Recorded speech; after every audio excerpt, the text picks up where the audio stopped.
So new details emerging in the aftermath of a tense Thursday morning shootout in Providence. Target 12 has learned that while the suspect did not have a criminal record, and Providence police were called to his home on Denison Street multiple times recently. Yeah, the story was unfolding live on the air yesterday morning, basically at about this time. 12 News reporter Kate Walsh is live in our studio now with continuing coverage. Kate? Well, guys, we learned around 8 o'clock Thursday morning that the suspect, 61-year-old Scott McLean, had died in the incident, but the Attorney General's office is now investigating how exactly he died. You heard the shootout live on air at exactly a half hour before this time yesterday morning, but we're now getting a different perspective here on what residents witnessed.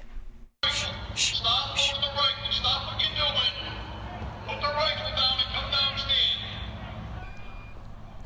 Michelle Bucci hid behind her back door of her Branch Ave bakery as she got this video. You can see smoke from the gun in it, believed to be one of McLean's coming from the home. And Target 12 did some digging and learned police had been called to his home 16 times since 2015 when he moved to Providence for well-being checks, twice for a missing person report, and calls for refusing to leave and requesting assistance.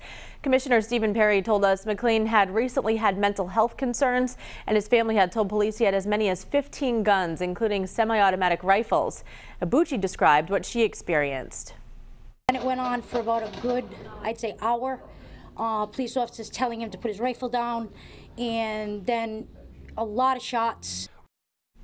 Now, it's not clear yet if McLean had any gun permits. Target 12 is working on that. Perry said it's believed 8 officers fired their weapons, though they're not being placed on administrative leave or administrative duty because he said they were really just fighting for their lives. So now it's clear, Kate, in watching the video, I think it was 6:30 yesterday morning where you were live and there was just gunshot after gunshot being fired behind you.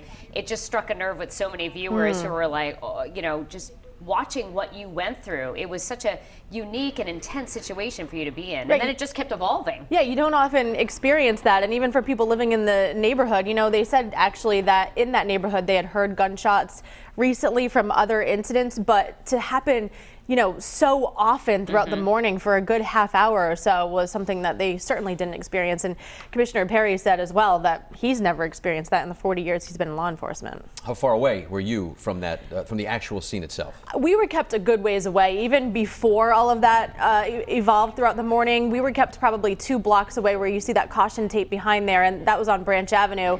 The incident was on Denison Street, which is kind of nestled in off of Commodore Street at that intersection there. So I'd say then we were pushed back probably 3 or 4 blocks from the scene. So we were definitely at a safe distance, but you could certainly hear it. Oh, absolutely. Even in that proximity, it was still very, very dramatic for everyone involved. All right, Kate, thanks for the update. We appreciate it.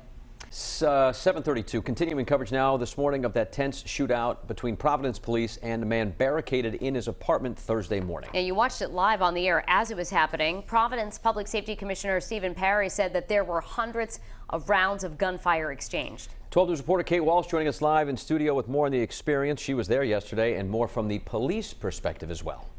Well, guys, on scene were both Providence Police and the Special Response Unit from the Rhode Island State Police. I asked Providence Public Safety Commissioner Stephen Paré if they could credit the fact no civilians or first responders were hurt to the training they've had.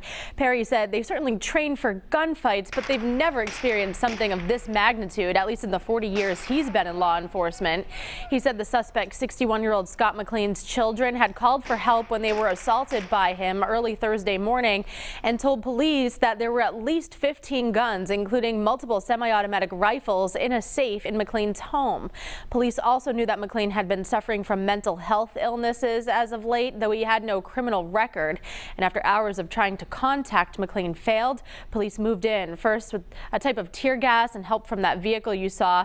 That led to the gun battle, and Paré said officers bravely moved closer with help of that armored state police vehicle. Now, we spoke with 12 News law enforcement analyst Stephen O'Donnell. Every police officer in America probably knows about this incident, will be thinking the same thing when they go to domestic call tonight, tomorrow, because they keep happening, and how police respond to that. So I think it's just one of those stories that people should say, you're lucky you got some good, or you have some well-trained police officers that did the right thing.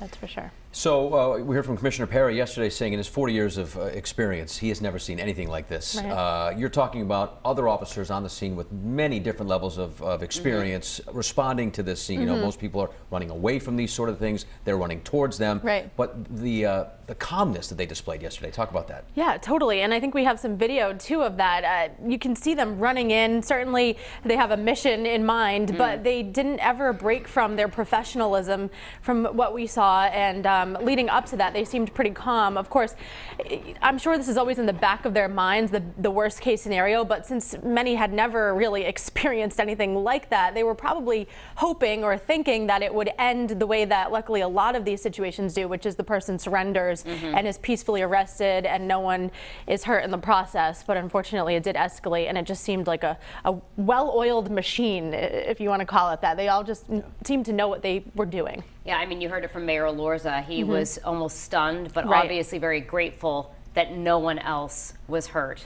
in this. It was really unbelievable. So, Kate, thanks for bringing us up to date. We appreciate your update this morning.